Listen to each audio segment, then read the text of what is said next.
Moving on now, members of the U.S.-led campaign against the ISIL terrorist group are gathering in Paris to discuss their strategy amid growing criticism of the coalition.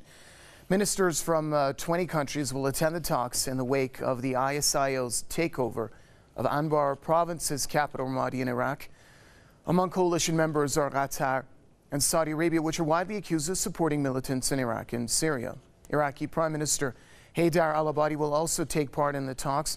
Speaking ahead of the meeting, Abadi warned that most ISIL members are foreigners and that the flow of terrorists to this country hasn't been halted yet. The Iraqi premier said that means international efforts to fight terrorism in Iraq have failed. Abadi also warned that the ISIL's advances in Iraq will endanger global security. U.S.-led airstrikes have failed to weaken the ISIL, and the coalition is under fire for lack of seriousness in the fight. Political analyst and journalist Gearóid Ó Colmáin joins us now on the line from the French capital, Paris, to give us his thoughts on the upcoming meeting of the members of the so-called International Coalition against the ISIL.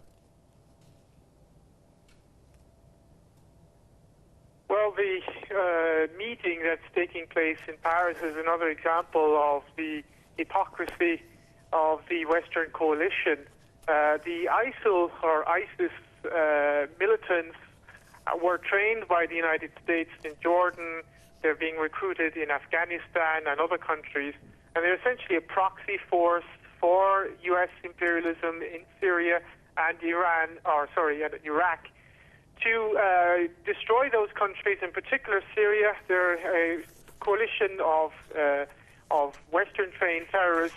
They're being used to destroy the Assad administration there and to take over Syria and then to turn Syria into a base of operations against Iran and, of course, the North Caucasus region. This is part of the war, NATO's war against Russia, let us not forget.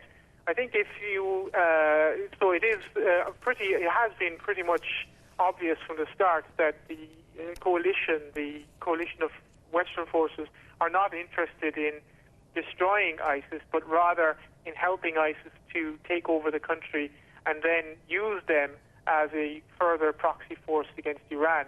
It has been admitted, even by the French press, that NATO member Turkey, for example, that the chief of intelligence of NATO, of NATO member Turkey, was involved with supplying arms to the terrorists in Syria, the terrorists of the Islamic State.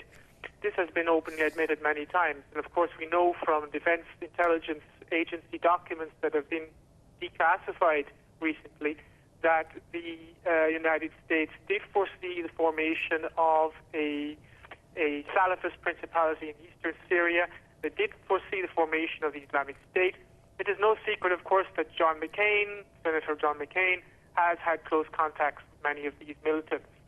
So the coalition forces meeting in Paris are really discussing the progress of ISIS in Syria and whether or not they will succeed in toppling Assad through these proxy forces. I should also point out that the French media have changed their tone slightly in their reporting on ISIS. I've actually heard very positive reports now coming about ISIS, describing how they're winning hearts and minds and so on in Palmyra and so on. So you can see a situation arising where ISIS would be presented as some sort of an alternative to Assad. But of course, they are playing all sorts of contradictions in the story. All right, thank you very much. Political analyst and journalist Mr. Gearóid Ó Colmáin joining us on the line from the French capital, Paris.